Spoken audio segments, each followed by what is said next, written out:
नमस्कार दोस्तों, स्वागत है आपका डीप नॉलेज में। एक मित्र हैं, बहुत परेशान हैं। उनको मैं अक्सर सपने में दिखाई देता हूँ और नींद में उनको बहुत ज़्यादा माइंड चैटरिंग होती है। उसको कैसे ख़त्म करें? माइंड चैटरिंग रिज़ल्ट है हमारे अंदर की क्रॉनिक सफरिंग का। जब हम बहुत समय से परेशान होते हैं तो माइंड चैटर करता है, और वो समय जब और ज़्यादा हो जाता है और हमारी कोशिशें और ज़्यादा डेस्परेट हो जाती हैं तो वो हमारे नींद में भी घुस जाता है। लेकिन क्रॉनिक सफरिंग, बहुत पुराने समय से चलने वाली मेंटल सफरिंग, वो किस चीज़ से बनती है? इससे पहले कि आप इस प्रॉब्लम को सॉल्व कर सकें, इससे पहले कि आप अपनी माइंड चैटरिंग को रोक सकें, बंद कर सकें, दबा सकें, आपको ये समझना होगा कि ये क्रॉनिक सफरिंग या माइंड चैटरिंग होती किस कारण से है। दो कारण से होती है। और फिर से ये दोनों कारण जब मैं आपको बता दूं तो मान मत लीजिए, क्योंकि ये जो बातचीत होती है आपकी मेरी, ये कोई डॉक्टर का प्रिस्क्रिप्शन नहीं है कि मैंने कहा आपने मान लिया। ये मेरी इंसाइट है अपने बारे में, और जो मेरी इंसाइट है वो मेरे माइंड के बारे में क्लैरिटी है। और माइंड क्या है? वो वही माइंड है जो आपके पास है। जैसे हवा सब जगह एक जैसी है, टिश्यूज़ सब जगह एक जैसे हैं, आपके बॉडी में आरबीसीज, मेरे बॉडी में आरबीसीज एक जैसे हैं। ऐसे ही जो माइंड मेरे दिमाग में काम कर रहा है वही माइंड, वैसा ही माइंड आपके अंदर भी काम कर रहा है। लेकिन मेंटल प्रोसेस में डिस्कवरी बहुत इंपॉर्टेंट है। जो बातें मैं आपको बता रहा हूँ, मैं दो चीज़ें बता दूंगा, ये दोनों क्रॉनिक सफरिंग का रिजल्ट है और इसी की वजह से आपको माइंड चैटरिंग होता है। लेकिन मेरे बताने से केवल आपको हिंट मिलेगा कि ऐसा कुछ शायद आपके साथ होता हो। उस हिंट को लेकर के आप अनायास ऐसे ही कभी कभार, ज़बरदस्ती नहीं, क्योंकि माइंड में क्या, लाइफ में भी ज़बरदस्ती काम नहीं कर पाता। कोई भी चीज़ ज़बरदस्ती आपको सोल्यूशन नहीं दे सकती। दो चीज़ें जो हमारी लाइफ में सफरिंग पैदा करती हैं लंबे समय तक, वो है unconscious desire and unconscious fear. मैं फिर से रिपीट करता हूँ। ऐसी सारी इच्छाएं जो हमने कॉन्शियसली अपने अवेयरनेस के थ्रू बिना गुजारे आने दिया हो। हमने किसी को देखा, अभी देखा, या हो सकता है 10 साल पहले देखा हो, और उसको देख करके मुझे लगा कि मुझे भी ऐसा ही बनना है, यही लाइफ सबसे अच्छी लाइफ है, और वो चीज़ मेरे मन का हिस्सा बन गई है। इस डिज़ायर के पीछे हमने कोई बहुत दिमाग नहीं लगाया। हमने ये जानने की कोशिश नहीं की कि जिस इंसान को देख करके मैं अपनी लाइफ को डायरेक्ट करने की कोशिश कर रहा हूँ, वो असल में अपनी लाइफ में कितना खुश है, कितना फ्री है।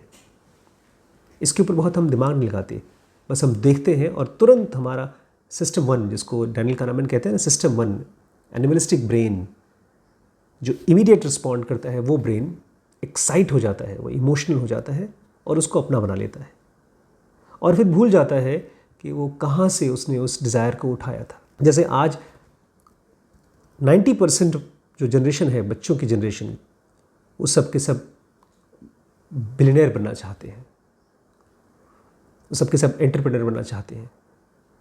20 साल पहले हमारे पेरेंट्स कभी ये सोच भी नहीं पाते थे। तो ये डिज़ायर्स गलत नहीं है, लेकिन ये डिज़ायर्स अनकॉन्शियस है। एक हमारे मित्र हैं, मित्र क्या जान पहचान है, वो भी ऐसे ही अमीर बनना चाहते हैं, काफ़ी सक्सेसफुल है। सक्सेसफुल मैं उसको कहता हूँ जिसके पास खाने के लिए इस समय कोरोना के टाइम पर खाने की कमी नहीं हो रही है, जिसके पास छत है, उसको मैं सक्सेसफुल कहता हूँ फ़िलहाल। इस कोरोना काल में, और जो स्वस्थ है। वो सब कुछ है, लेकिन फिर भी मैंने एक दिन देखा उनको बहुत परेशान थे अपनी कार को लेकर। बोलते बहुत पुरानी हो गई है और मुझे बेचना है, नई कार चाहिए, और शोरूम नहीं खुल रहे हैं। इतना परेशान थे कि ड्रिंक पे ड्रिंक लिए जा रहे थे।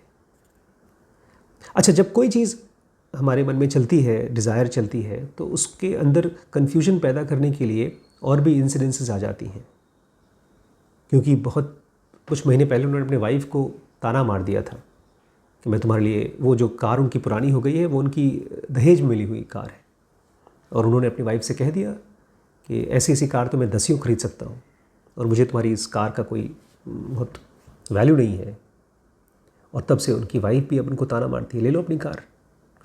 तो वो ताना प्लस अंदर में जो डिज़ायर है, एक अपनी कार होनी चाहिए उसको, वो सब मिक्स होकर के एक नासूर सा बन गया है, बहुत गहरी, और वो चीज़ पुश करता है। उसको हम पहचान भी नहीं पाते हैं कि वो मेरा नहीं है। कहीं ना कहीं हम अपनी आइडेंटिटी उसी से करते हैं। अभी पिछले महीने एक हमारे बहुत ही क्लोज अंकल थे, उनका देहांत हुआ। उनके पास करोड़ों रुपए की प्रॉपर्टी, उनके पास सैकड़ों बीघे ज़मीन, लेकिन फिर भी एक दिन खूब महंगी सी कार ले आए लखीमपुर में, खूब महंगी सी कार। मैंने पूछा, अंकल आपके पास तो 3 कार है। बोलते लेकिन ये वाली कार अब लोगों को समझ में आएगा कि मेरे पास अभी पैसे वाला हूँ। लोगों को जो महसूस कराना चाहते थे वो तो गया। अंकल तो गए, वो कार वहीं खड़ी है। क्या उनको मिला? आप कहेंगे बिल्कुल मिला। उन्होंने तो लोगों के मुंह पे करारा जवाब दे दिया, लेकिन वो सफ़र कर रहे थे। ये गाड़ी खरीदना एक सफरिंग का रिजल्ट था, एक आइडेंटिटी क्राइसिस। और वो आइडेंटिटी क्राइसिस कहाँ से आई होगी? बहुत साल पहले या बहुत महीने पहले उन्होंने किसी अमीर को देखा होगा, उसके पास एक बड़ी कार देखी होगी, और अनकॉन्शियसली उसको अपना सपना बना लिया कि जब मेरे पास ये रहेगी तब मैं मानूंगा कि मैं संपूर्ण हूँ, मैं सक्षम हूँ। लेकिन क्या उनको पीस मिली? आइडेंटिटी क्राइसिस हमारी तब तक ख़त्म नहीं होगी जब तक हम अपने सेल्फ के साथ, अपने ट्रूथ के साथ आइडेंटिफाइड ना हो जाएं। योग में समाधि को आइडेंटिफिकेशन कहा जाता है, कि जब अपने ट्रू सेल्फ के साथ आइडेंटिफाइड हो जाए। लेकिन ट्रू सेल्फ तो खाली खाली सा लगता है। एक देखा नहीं, लोग क्या कहते हैं, नथिंगनेस। एक साधु कहता है कि मैं तो कुछ नहीं हूँ, बहुत सिंपल ज़िंदगी जीता है। उसको देखकर डर लगता है। डर नहीं लगता, वो डर भी एक तरह का कन्फ्यूजन है। जिस दिन आप अपने अंदर में पीस एक्सपीरियंस कर पाएंगे कुछ सेकंड के लिए, और उसको अप्रिशिएट कर पाएंगे, उस दिन से आपका वो डर शांत हो जाएगा। जब मैं सोने जाता हूँ रात को और नींद आ जाती है, तो मैं बहुत धन्यभाग महसूस करता हूँ अपना, कि मैं शरीर छोड़ करके आराम कर पा रहा हूँ। मैं बहुत अपने आप को कृतार्थ महसूस करता हूँ, ब्लेस्ड महसूस करता हूँ कि मैं अपने डिवाइन सेल्फ के पास जा पाता हूँ रोज़। इसके लिए मैं करता क्या हूँ? क्रॉनिक फियर और क्रॉनिक डिज़ायर का सॉल्यूशन क्या है? एक ही सॉल्यूशन है,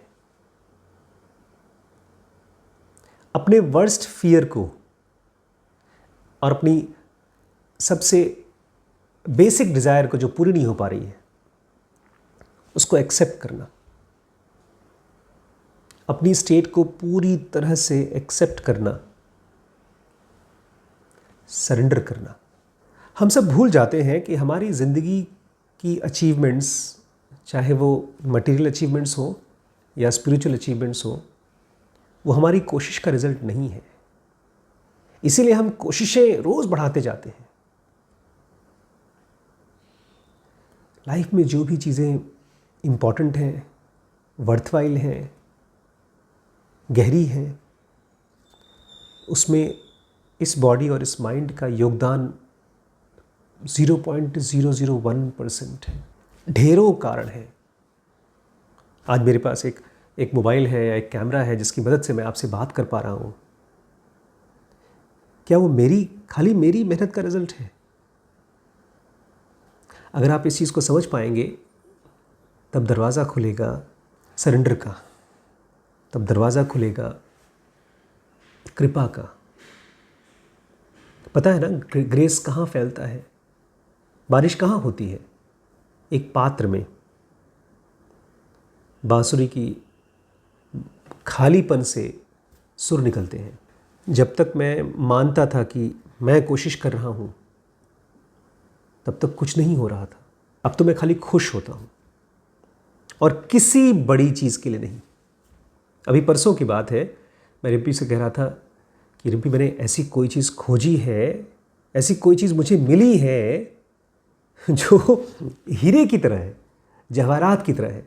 मैं जो काम कर रहा हूँ आजकल, हम लोग अपना डायग्नोस्टिक सेंटर को चला रहे हैं, उसमें बहुत मुश्किल डिसीजंस लेने पड़ते हैं। ऐसे एक बहुत डिफ़िकल्ट डिसीजन था हमारे लिए कि सीटी स्कैन मशीन लगाना है कि नहीं लगाना। तो उसके लिए हम लोगों को क्लैरिटी आई वॉरेन बफेट जी से। वो कहते हैं बिजनेस में कुछ बड़ा करने के बजाय कोई मिस्टेक मत करो। वो कहते हैं गाड़ी चलाते समय जैसे आप गड्ढे अवॉइड करते हो, स्पीड अवॉइड करते हो, अपने आप को एक्सीडेंट से बचाते हो। अगर रोड पर हीरो बनने की कोशिश की, कौन सी फिल्म थी वो, शाहरुख खान जी की, अमिताभ जी की और शाहरुख खान जी की एक ही नाम की फिल्म थी, डॉन में जब रिवर्स में बहुत दूर तक ले जाते हैं शाहरुख खान जी गाड़ी, वो बनने की अगर आप कोशिश न करें तो आप सेफली पहुंच जाएंगे। यही बिज़नेस के लिए वॉरेन बफेट कहते हैं कि बहुत सिंपल तरीके से खाली आपको गलतियां अवॉइड करना है। वॉरेन बफेट जी ने कहते हैं और चार्ली मगर दोनों कहते हैं, हमने इतने सालों में कोई बहुत बड़ा सॉफ्टवेयर नहीं बना लिया, हमने कोई बहुत बड़ी चीज़ नहीं बना ली, हम केवल गलतियों को अवॉइड करते रहे। मेरे लिए बहुत आसान था। सीटी स्कैन फ़िलहाल लगाना एक बहुत बड़ी गलती होगी, फाइनेंशियली गलती होगी, बिजनेस के तरीके से गलती होगी, तो गड्ढा है मेरे लिए अभी।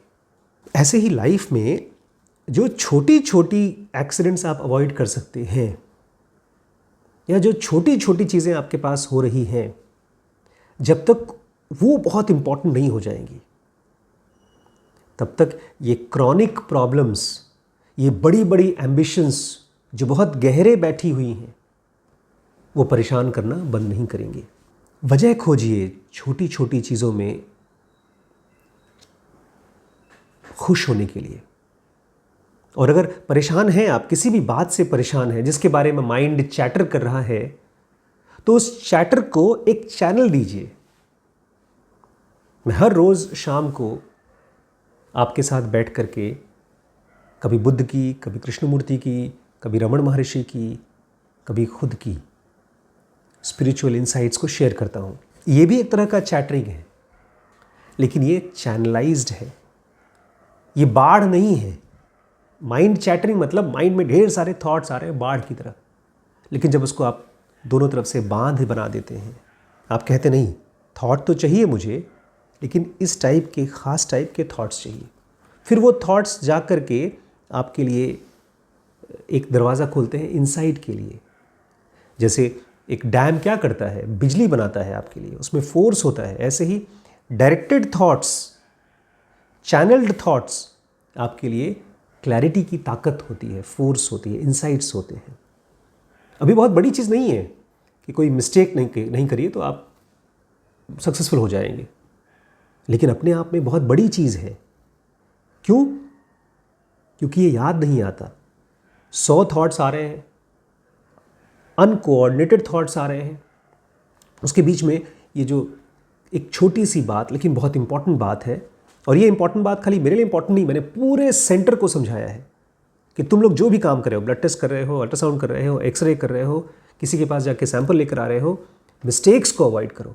कोई बड़ा काम करने की कोशिश मत करो। तुम किसी के पास जाते हो सैंपल कलेक्ट करने के लिए, वहाँ हीरो बनने की कोशिश मत करो, वहाँ सिंपल रहो और मिस्टेक्स को अवॉइड करो। जिसने 1 साल तक कोई मिस्टेक नहीं की उसको मैं अलग से अवार्ड दूंगा।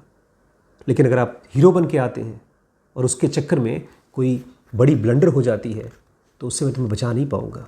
तो जो हम लोग बड़ी बड़ी चीज़ें करना चाहते हैं वो अपने आप में इतनी बड़ी है भी नहीं। माइंड चैटरिंग अवॉइड नहीं करना है, माइंड को सही चैटरिंग देना है। सही शब्दों को माइंड के थ्रू गुजार करके पेशेंटली, उसका फोर्स भी पेशेंस के साथ होना चाहिए। ऐसा नहीं खाली किताबें खोलकर पढ़ रहे हैं और दिमाग में खाली थॉट चल रहे हैं, नहीं। उसके साथ बहुत धीरे धीरे चलना है। इनसाइट्स को ऐसे होना होता है जैसे आप घर बनाते हैं तो ईंट रखा, फिर सीमेंट रखा, फिर दीवार को सूखने का टाइम दिया, फिर आपने छत बनाई तो उसको सूखने का टाइम दिया। ऐसे ही पेशेंस चाहिए होता है। थॉट्स बड़ी कीमती चीज़ है। अगर कोई खास थॉट है जो आपको बहुत परेशान कर रहा है, उसके लिए एक सेपरेट डायरी बनाइए, उसमें लिखिए। नमस्कार।